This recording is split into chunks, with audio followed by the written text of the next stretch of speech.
exactly how many, the most recent maintenance being almost 30 years ago in 1995. Fortunately, techniques have improved in recent years, and we're hopeful that this will be a repair that will last. So now I'll tell you about the work that we're planning to do on different parts of the exterior of the sanctuary, which can basically be broken down into 3 parts. The facade, which is the whole front part, including the parapet along the roof line. The windows, specifically the 3 large windows that you see on the front of the building. And then finally, the spires, which includes the 2 tall central ones, the 2 side ones. And then you can see there are a few other little ornaments further down on the facade. So starting with the facade,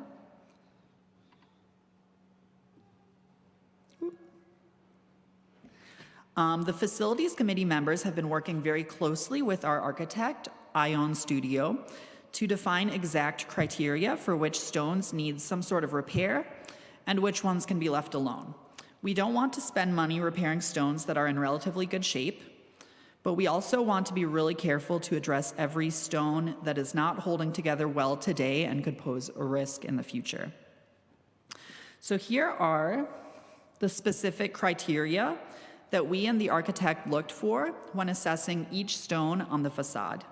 It should be well adhered, which we know because there is no hollow sound when sounding it or tapping it with a mallet. A hollow sound indicates that there is a layer of stucco patching that isn't well adhered or that the brownstone underneath is decayed. There should also be no cracks that will let in water and deteriorate further in the future.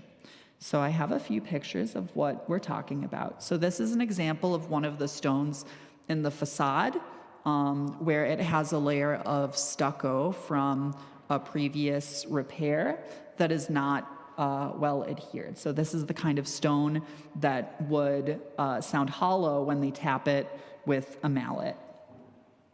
And then here is an example of a stone that is cracked. Another one that's cracked. This one I believe is original brown stone that is cracked. So stones like that will definitely be replaced. So using these criteria, the architect examined and marked each stone on the facade so that the contractor doing the repair work will know exactly what to leave and what to fix. Here you can see just part of a chart that Tom Check put together beautifully with the results as an example of how thoroughly this assessment was done. So every stone on the facade has a mark for whether it is good, or it is hollow, or it is cracked. And I'm happy to say that after examining each stone, they found 72% of the stone below the roofline to be in good shape, according to our criteria, and only 28% in need of repair. This will cut down greatly on the cost of the repair compared to what we had anticipated, while also prioritizing the safety and integrity of our building. So in terms of what exactly will be done to repair the stones that need work, they will be cut back about 3/4 of an inch to solid brownstone. Then 3 layers will be applied on top of that. A base layer that binds tightly to the brownstone, a skim coat on top of that, and then a finish coat that matches the beautiful brownstone color and also seals water away from the brownstone. This 3-coat method is the standard for a durable brownstone repair that will last. In addition, they will also repoint 100% of the mortar, which is designed not to last as long as stone, since it kind of takes on the weather to protect the stone. The last time this was done was about 30 years ago, and today we have longer lasting mortars that can absorb expansion and contraction in the heat and cold so that the stone is under less stress. So here's an example of how our mortar is definitely in need of being replaced. You can see that there's kind of a crack there where the mortar has come away from the stone. And then, here's another example. So we're going to replace that so that it's no longer letting water in. So we received bids last week from 2 contractors after a rigorous bidding process, which the Facilities Committee will examine and discuss and then make a recommendation to the board. We also plan to engage our architect to closely supervise the repair and ensure that everything is done to the high standard that I described.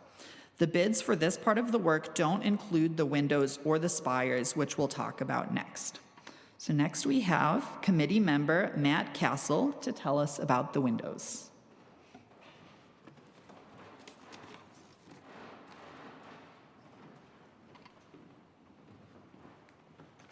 You can press next slide on my phone. Okay, cool. Thanks. Hi, everybody.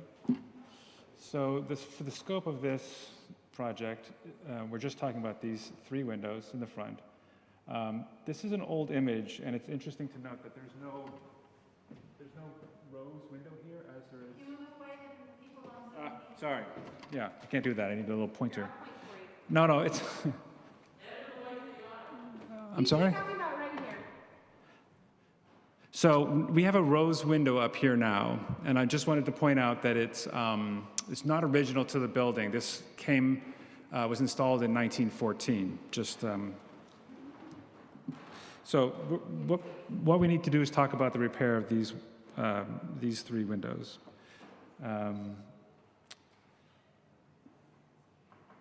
So here we are inspecting these windows. There's a tracery, a wood tracery that I have my hand on.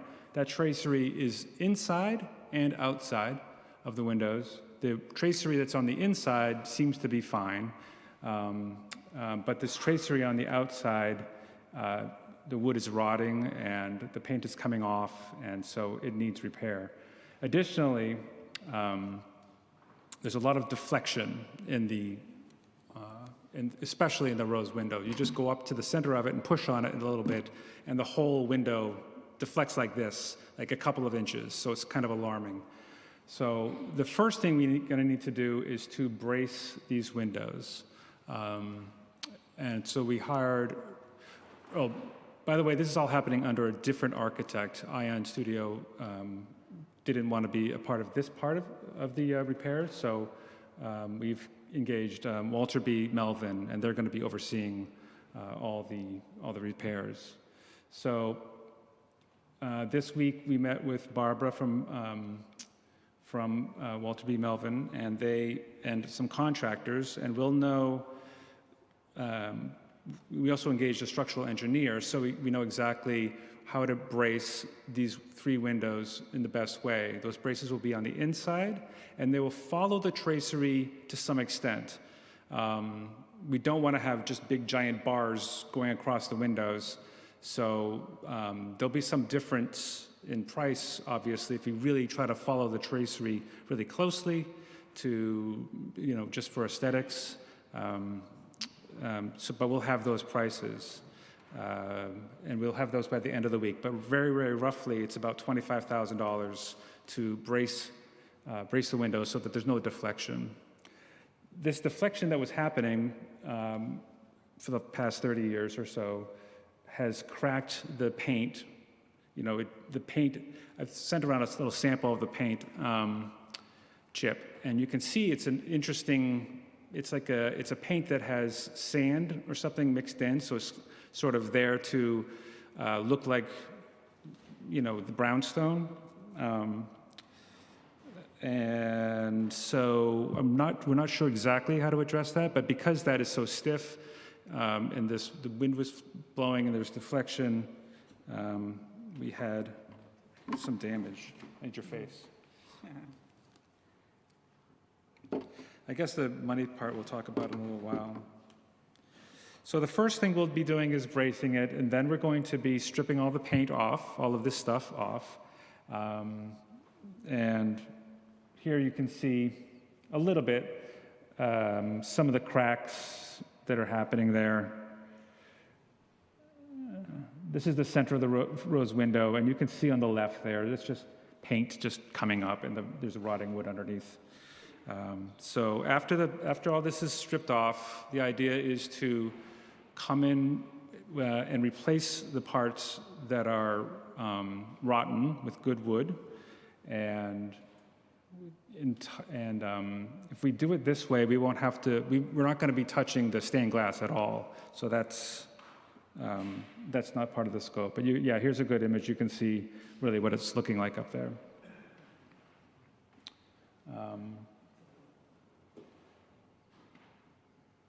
Yeah, so you have the stained glass, and then on the outside you have a protective layer of glass as well. So all of that will be either removed and reset, or it's possible that it can be done in place. We just don't know exactly yet. So a little bit of this is, we have a good estimate to do all of this work, but a little bit of it is dependent on what happens when we strip off the paint, and then we'll really be able to see to what degree it needs repaired. So I think that's about it. Yeah. So yeah, this is the worst case scenario. Is we'll have to replace all of the tracery, and that's going to be an additional expense. But we hope we're not there. So yeah. And just explain to them, Yeah. the tracery is that outer. Yes. That's right. Please repeat the question for the folks online. The tracery, what I've been talking about, is the wooden part that holds the glass in. So all of that decorative.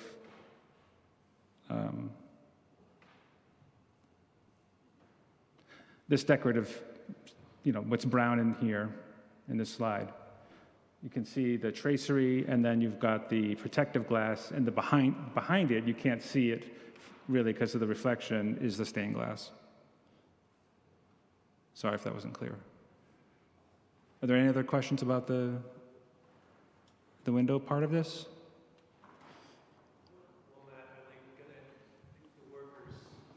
If you have questions, please come to one of the mics in the aisle or pass it around.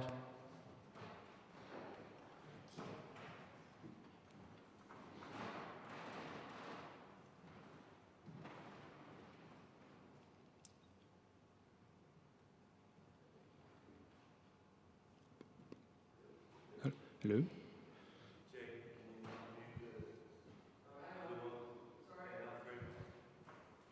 Hello? There you are. This is going to be a really good question, Bob. Okay. Hello? Can you hear that? Yes. Okay. Question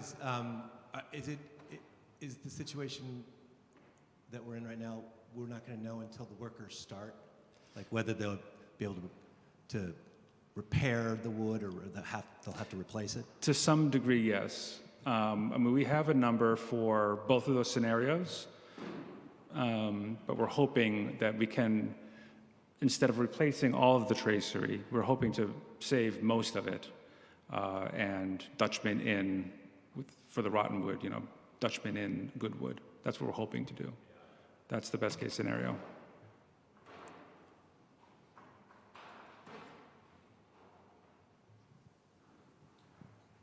You discussed, noted the fact that the window, flexes in and out or deflects. Many structures, wooden structures, even modern offices, are designed to move around. Mm-hmm. How much, why do we think this is too much, and how much do you expect it to wind up moving when you're done? I think they said something like 1/8 of an inch is the expected deflection. The very, very rough estimate is $25,000 to fix the windows so they don't deflect. One of the problems was, and it could be that we have better material now, but one of the problems is when that happens, cracks form in the paint, and then water gets into the cracks and then rots the wood underneath, which is what's happened. The beautiful stained glass could be, jeopardized if we just sort of leave it as is. So we did hire a structural engineer to take a look, and so they have some standards that they go by.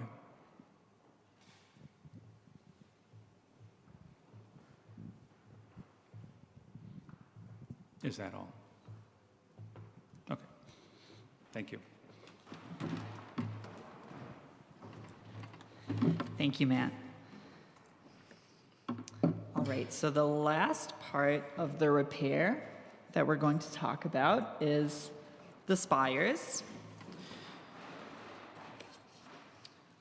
which again is these 4 spires that you see, along with a few other ornaments lower down.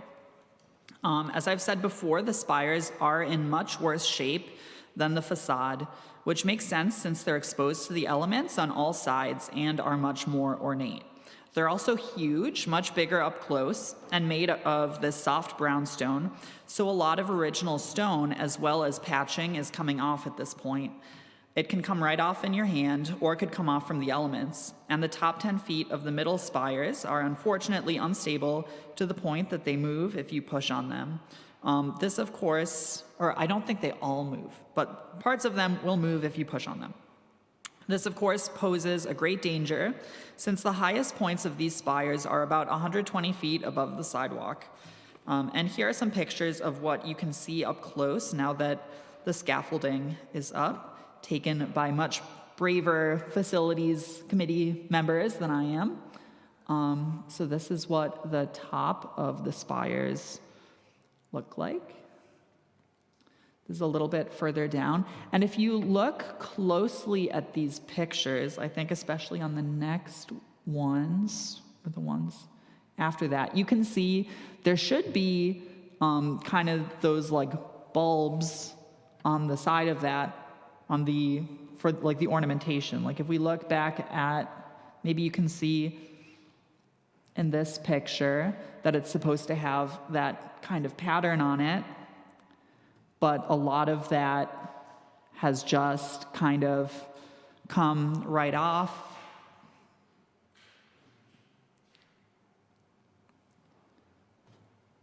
Yeah, and that's both original brownstone elements of it and also a lot of the patching from previous repairs.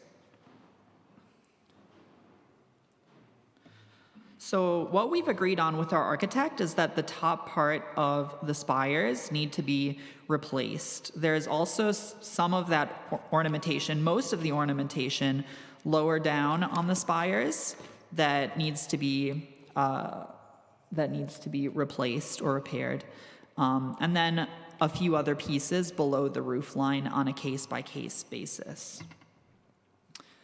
So a couple of big questions that we have left to consider are, first of all, which material to use for these replacements.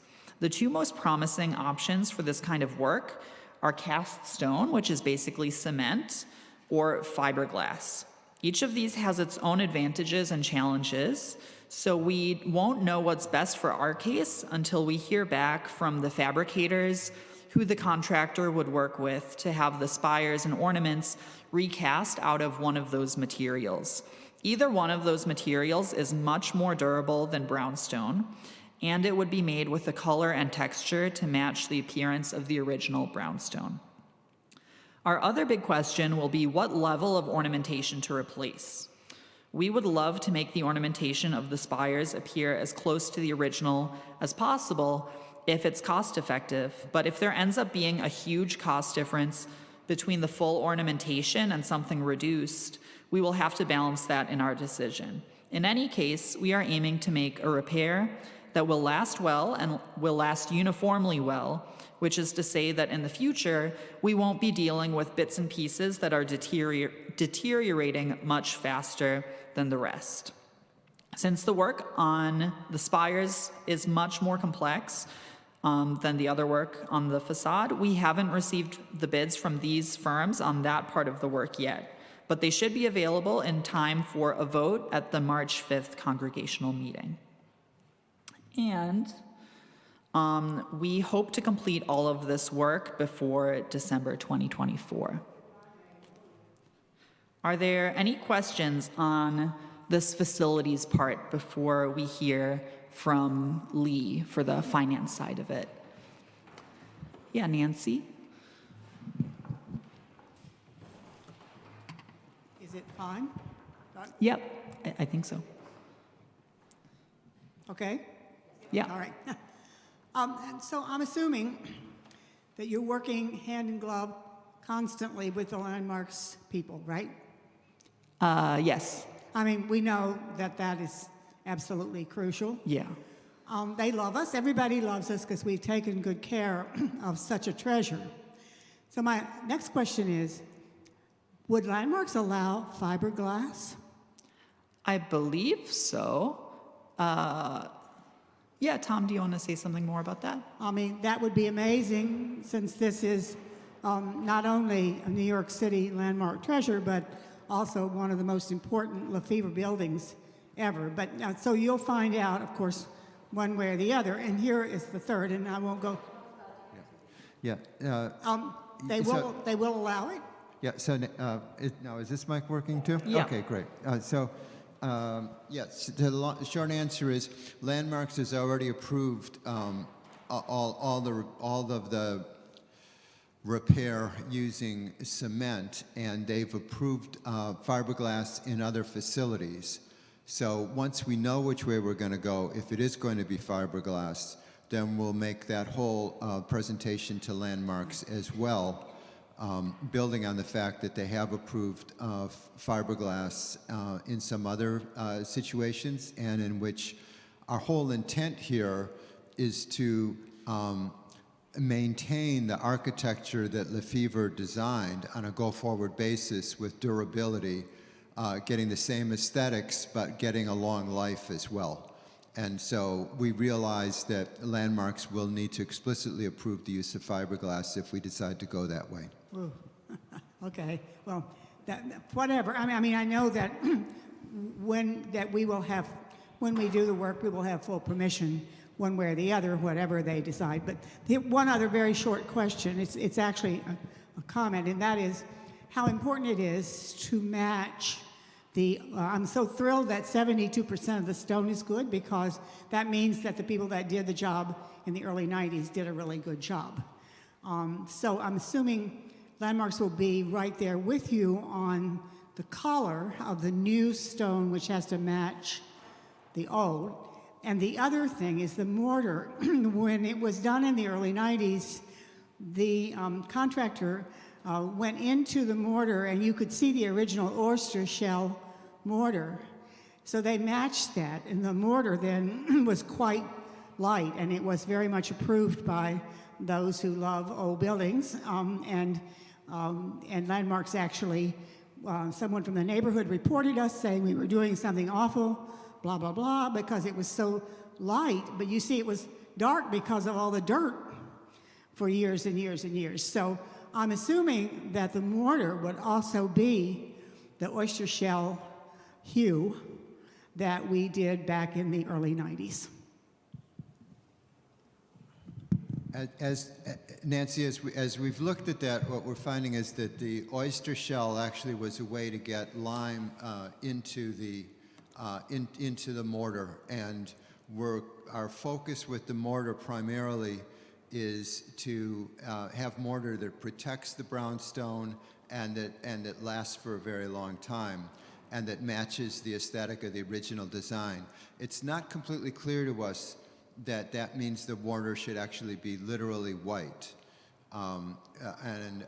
We expect that it's actually going to be darker than white, but that it's going to have the characteristics that are going to make it effective over the long haul in protecting the brownstone. Yeah. Right, yeah, it wasn't a bright right originally, right.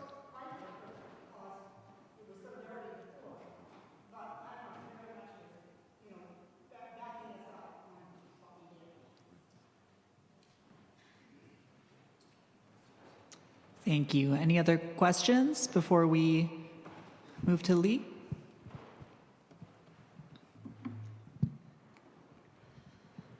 All right, Lee, take it away. We've got a Zoom question, I think. We may have a Zoom question, John. Who's it? Hang on one second.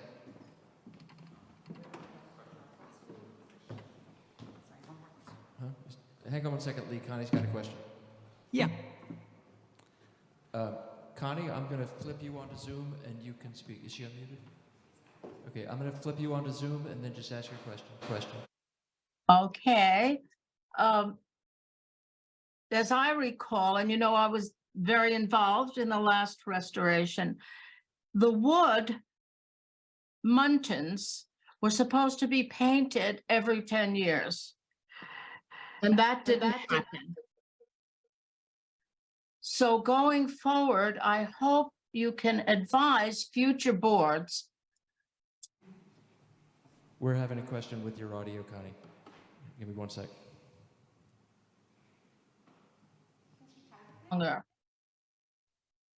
Can you hear me? Have you heard me?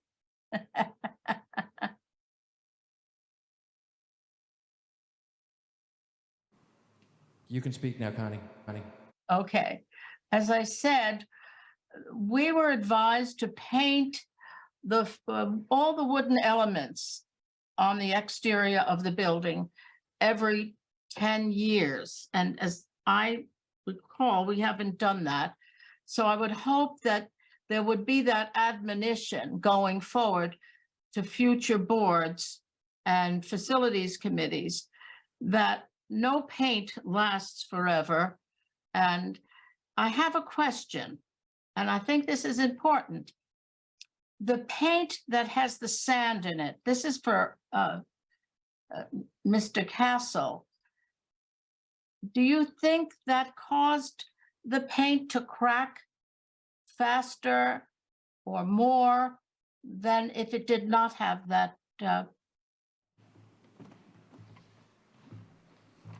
Yes, because it's, I do believe that had something to do with it because it's very, very stiff. It's almost like a slurry of sand and paint together, so it's very, very stiff and not flexible. That's the way it was originally, which is surely why they did it that way in the 90s. I'm sure we can come up with a composition that's, well, bracing the window will obviously help a lot, so that it's not moving around, but I'm sure we can come up with a composition of paint that is a little bit more forgiving than this stuff. Thank you so much, but you've destroyed my faith in Lefevre because he specified that. But anyway, it makes sense that would reduce the flexibility of the paint and cause it to crack. Okay.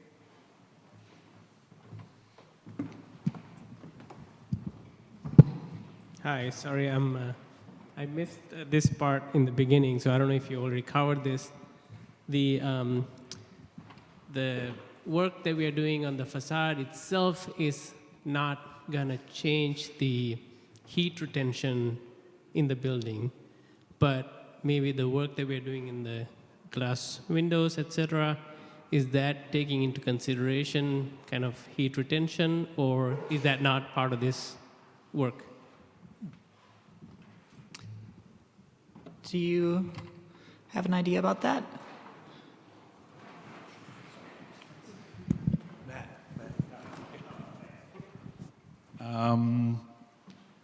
Well, what we're doing is certainly going to help. I was just up there this morning, and there are places where the protective glass, there are just holes in it, and there's a couple of spots that are missing, which I hadn't noticed before. So it's not really sealed. The sealant that's holding in the protective glass has failed. There was some discussion about putting a second layer of glass on the side windows, which I'm not sure we've exactly ruled out, but we sort of thought that's something we could do in the future at another budget year, because we can do that from the inside. We don't have to have the scaffolding. So we're really focusing on things that we need this scaffolding for while it's up.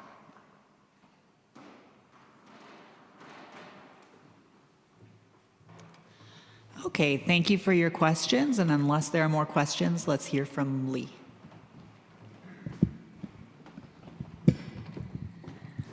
Okay. Thank you, John, and everyone.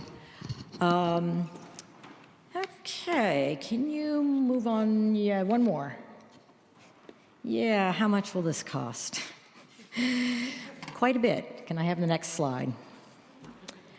So, as John said, we have a couple serious bids on the facade, the flat facade work, and they're both in the range of $500,000. The spires is actually a pretty big question mark, so this is just an estimate of, we think it's going to be in the range of $350,000, but we don't have any bids, so this is just really the facilities committee's best guesstimate. The window tracery, we have a little more information, and we think that the full job will come in at around $130,000. The scaffolding and the sidewalk shed, we have totally solid numbers because it's up and we're using it. And we know how much it's going to cost through December 2024. And it comes up to a nice little chunk of change, $235,000, thank you. Then we have our architects and our consultants. So we've had engineers, we have 2 architects. That's adding up over the life of the project to be $110,000. We have miscellaneous, which includes the cherry picker that we used a little over a year ago just to start the whole process, and a couple other small things. So that's around $25,000. And then this is a small contingency, but it made things add up to a nice round number, so $75,000. And it gets us to $1.4 million, which is a lot of money for this congregation. Can I have the next slide? Can we afford this? Okay, well, let's take a look. Next slide, please. So right now, First Unitarian has this much money, which is, so in our general endowment, we have, and that's a combination of our investment fund and our money market fund. So we have $4,315,899 in there. At least we did, 3 days ago when I did this. And in our capital reserve fund, which I have to say thank you yet again to all the people who contributed so generously in the past couple of years to building that capital reserve fund, we have $458,787, which gives us a total right now. There is a little more in our checking account, but that will go away soon. But anyhow, right now what we have is $4,774,686, which is nice. That's like a nice amount of money for us to have. All right, so next slide. If we pay for all of the work on the facade from our funds that we currently have, we will reduce our endowment by $1.4 million, which is like about 30% of the whole endowment. All right, next slide. If we take out a line of credit, which the Finance Committee and the board has been looking into, we will have to pay $140,000 a year and about $50,000 a year of interest for 10 years. So we'll actually end up spending more, but not so much each year. Next slide. So both of these scenarios, obviously they reduce our endowment. What should we do? Next slide. So the Finance Committee, we consulted with our investment advisor, and she advised us to, next slide, hedge our bets. Basically, she says nobody knows what's going to happen. Nobody. Inflation, stock market, nobody knows. So we need to be as flexible as we can. Next slide. So by hedging our bets, what she meant and what the Finance Committee and the board is proposing is that we plan to pay for the work half from our endowment and half from a line of credit. I'm going to explain a little bit more. Let's go to the next slide. A line of credit requires us, like many loans, requires us to segregate some of our endowment funds as collateral. We did this before when we had a loan from Landmarks Conservancy for our roof. And it was great in the beginning because it had very low interest, but after a while, we realized if that money we had to segregate it in very low earning fund, and after a while we realized we would do better to pay off the loan and use our money that was, at that time, the stock market was booming, and so we would do better to pay off the loan and have the money that we had in our investment fund grow, and we did that.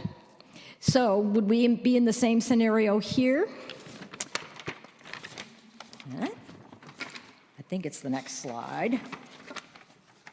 Yes, and the next slide after that. Because our endowment is invested in the same bank where we're seeking the line of credit, this will not change how any of our funds are invested. So even if we have to segregate $1.4 million, it's still going to be earning at the same rate that the rest of our monies are. So that's a big plus for us. So next slide. So the plan that the board and the Finance Committee have agreed to is that the Finance Committee will review our endowment earnings from the investment fund and the line of credit interest rates every month at our meeting.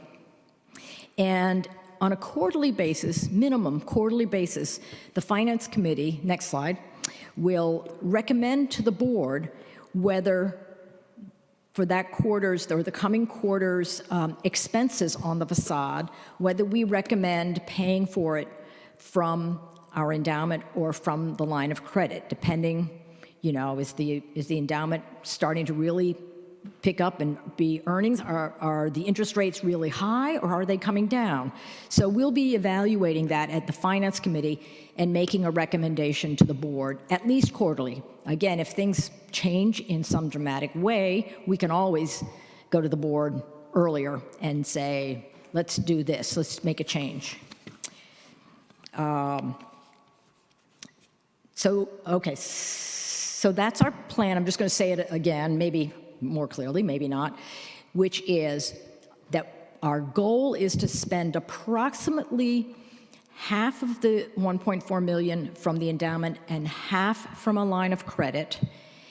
And the way that we will determine how we're paying for any particular quarter's worth of expenses is that the Finance Committee will review monthly and then over a quarter, how have interest rates been doing? Because our line of credit is a variable interest rate, so even if we borrowed some at a high rate, if the rate goes down, it goes down for everything that we owe. But the converse is true. If the rates go up, it goes up for everything we owe. So we'll be reviewing those interest rates. We'll be reviewing how our investment account has performed over the last 3 months and what direction it appears to be going in. And we'll make a recommendation to the board that for the expenses coming up for the next 3 months, we recommend that we pay for them. We might say all from endowment, all from line of credit, half and half. We'll make a recommendation to the board. Next slide. So we have a congregational meeting in 3 weeks, and we're going to be asking the members to vote on this plan. The plan, we have our scaffolding up, we need to do the work, we need to pay for it somehow. This is the plan that the Finance Committee and the board thinks is the most prudent for our resources, our financial resources. And so this is the plan that we are recommending. And it will probably be, this isn't written in stone, but probably will be asking the congregation to approve a line of credit up to 1.4 million, which you might have figured out is more than half of 1.4 million. It might not be quite that much. We are probably going to ask that the congregation approve a line of credit over 1 million because the interest rates for lines of credit over $1 million are lower. And just because you have a line of credit for $1, $2, or $3 million, you do not have to use all of it. But it just it enables us to get a lower interest rate. And as I said, even if we took the whole 1.4 million, if we take a line of credit for the whole 1.4 million, we do have to segregate a portion of our investment account, our endowment. But again, it's kind of a paper segregation. It will be invested the same way because it's being invested by Boston Walden Trust, which is a branch of U.S. Bank. And so they are confident in their own abilities in investments. And so we are going to be asking the congregation to approve a line of credit for something a little over $1 million so we can get that lower rate. So that, I believe, is my presentation. Questions? I see Patrick. Is this on? Yes. Okay. First of all, thank you very much, Lee, and the whole Facilities Committee, Finance Committee for working on this. It's obvious there's been a tremendous amount of work that went into this, and so I appreciate what you have done to get us to this point. A couple questions. First, on the line of credit, I assume that the interest is only going to be charged on the amount that's drawn down from the That's correct, yes. The interest will be only on whatever monies we have taken from the line of credit. And any other fees associated with obtaining that line? Not that I'm aware of. I have been working to, we're submitting our application this week for the line of credit. Not that it's not a full application because we have to wait for the congregation to say, yes, do this, but we're getting our paperwork in, and I haven't seen any fee. There was one thought that there might be a fee to determine whether if there are portions of our endowment that are restricted, which we know there are, but I think we can provide documentation so that we don't need to pay some kind of an attorney to prove that to U.S. Bank, but we'll see about that. Yes, there might be a fee for that. Okay, thank you. And then my second question, I'm not sure I'm fully understanding. On the one hand, the intention is to essentially pay for the facade portion of the expenses out of the endowment and pay for the rest of it out of the line of credit? Or was that? It's pretty much the whole deal. Okay, so everything is going to be about making a decision how much to spend from each. Okay, right, whatever bills are coming due in the next quarter. And yeah, it's really just, we're not paying for any portion of the job differently from any other portion of the job. Okay, thank you. Carolyn? Hello, everyone. I understood that in the past we made an application for a grant, and I wondered whether we had any success in obtaining one. Why, thank you, Carolyn. Small though it might be. Thank you. Yes, I forgot about that, which is a little bit of bad news, a little bit of good news. So we applied for 2 grants. The first one was a large grant. It would have been a matching grant of $250,000. We applied last year. We did not receive it. However, we also applied for a smaller grant from the Landmarks Conservancy, and we did receive a matching grant of $30,000 from them. And So the concert we had in September that was put on by 3 of our regular arts organizations that use our space raised the first $3,000 of matching that grant, and we'll be doing some other things in upcoming months. We need to we need to raise the match by the end of next October. So we'll be doing that. I think I saw Rishi and then Nancy. Rishi, did you have a question? Hey. A question on the kind of financing mechanisms. Is there a reason to get LOC as opposed to kind of fixed rate? I mean, I know interest rates are high, but what's the thinking on LOC versus more of a, you know what you're going to pay for? Okay, so I think the question is why a line of credit versus a fixed rate loan. So the line of credit, the rates are significantly lower. Like right now, they're around 6.5% versus 8.5%, and they are variable.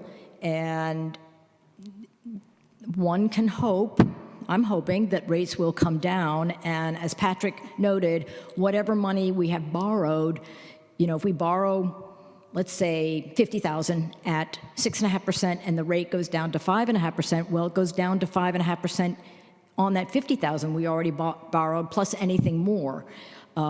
So that's why we're looking at a line of credit, and it just gives us a lot of flexibility. Our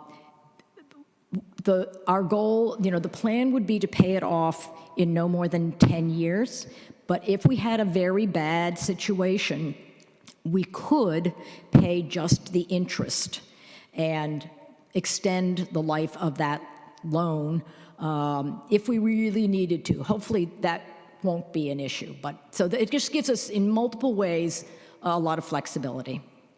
Nancy? Well, of course, hope springs eternal on interest rates. Yeah. But I'm also assuming, I mean, this is a long-term thing. I mean, this is terribly important, and of course, it's going to benefit many generations. So I'm assuming there's going to be an ongoing capital fundraising effort with new people coming in and so on. And so is that something that the Finance Committee has planned at the moment, or what's happening with it? I would say at this moment, the first thing that we're looking at, well, a couple things. A few people are still paying off their capital pledges, which thank you very much, everyone who's paying off your capital pledges. And if you've never made a capital pledge, of course, we are happy to receive your pledge anytime. But then the next thing that we'll be working on is getting, they would technically be pledges or payments towards this capital fund, but to match the grant that we got from Landmarks.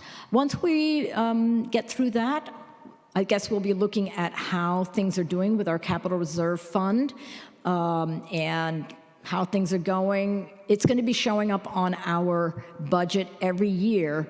Whatever we owe, both the principal and interest, is going to be showing up in the budget starting this year. You'll be seeing it at the annual meeting, what we anticipate that we're going to need to pay for in the coming year. So we will be thinking about ways to do that. Other questions? Nancy Wells, a different Nancy. I have two questions. Can you point it closer, point it more at your mouth? Yes. Okay. Thank you. How's that? Better. Okay.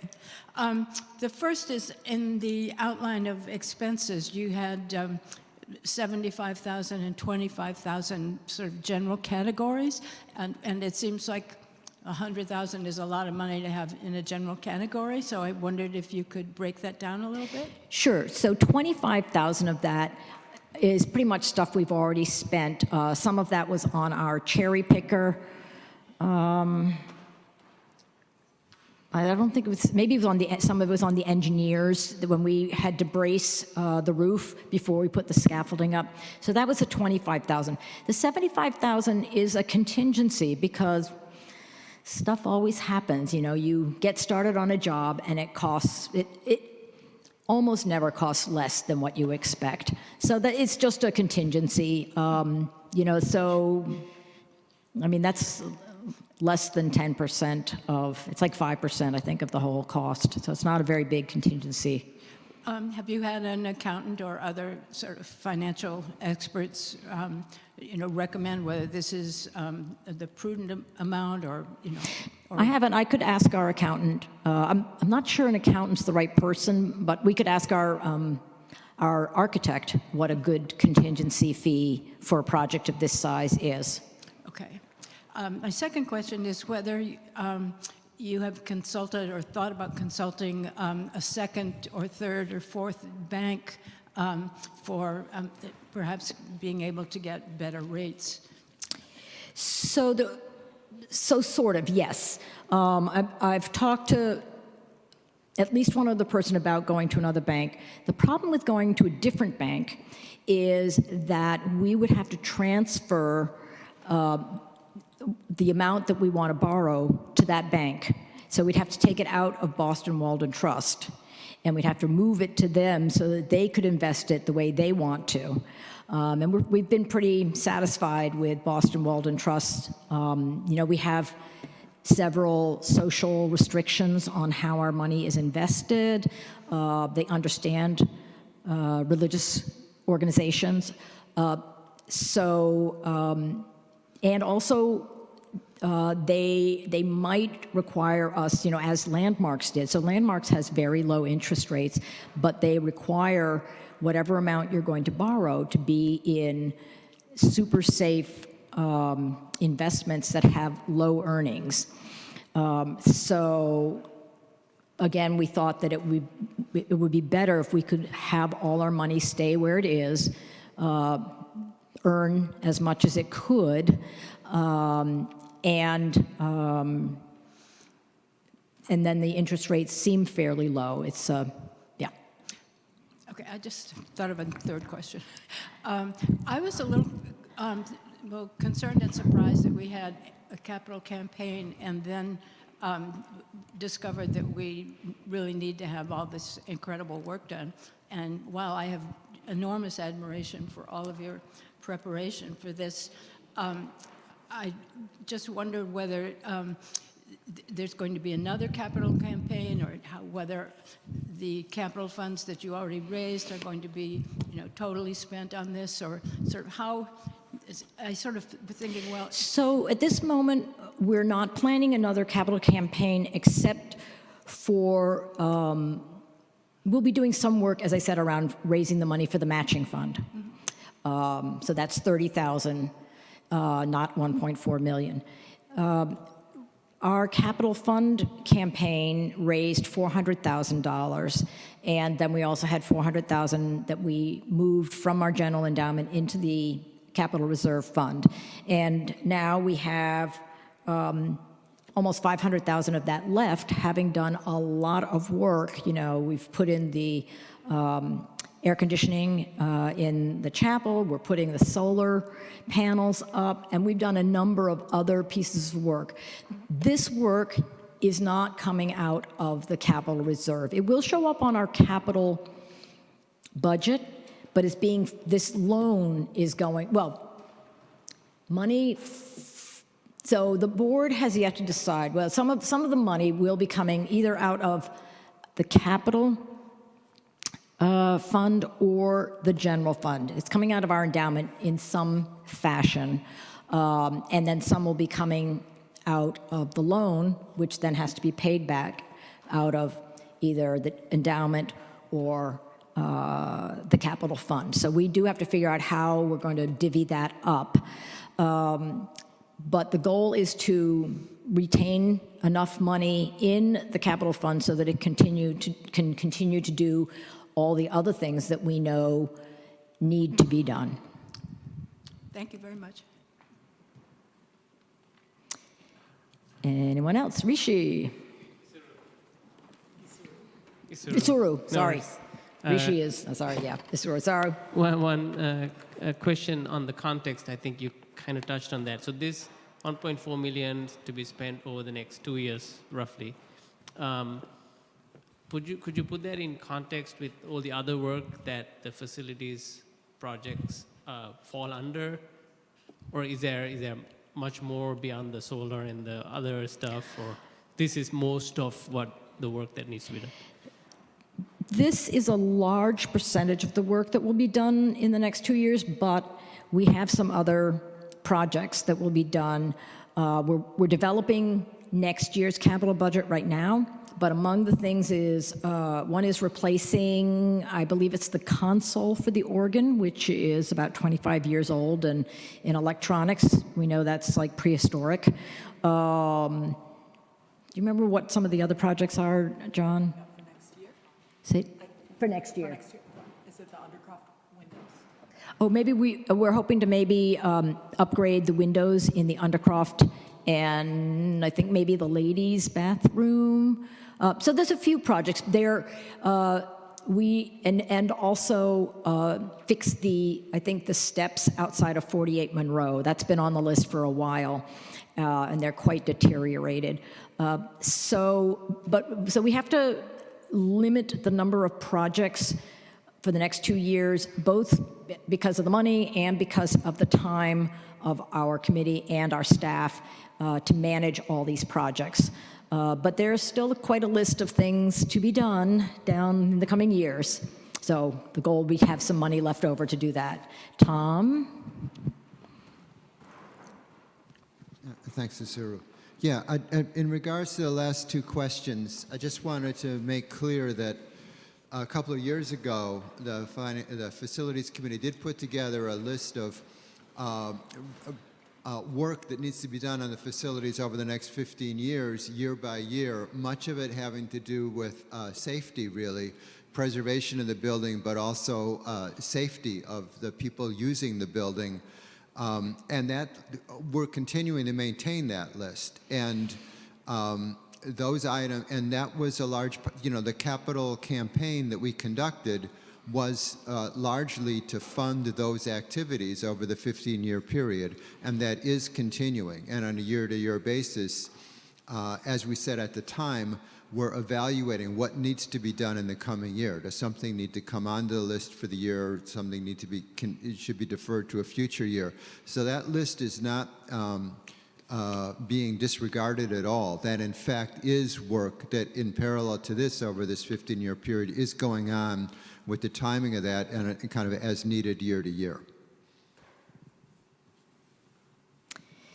Any other questions? Great. Well, so thank you all for coming and for asking these questions and pointing out a lot of things we want to be sure to say at the Congregational meeting. So please do come to the Congregational meeting on March 5th, where we will actually be voting on this. And then hopefully in the next, it's like 2 years, right? 2 years. The place, then the scaffolding will come down and the place will look just like it always has, only better.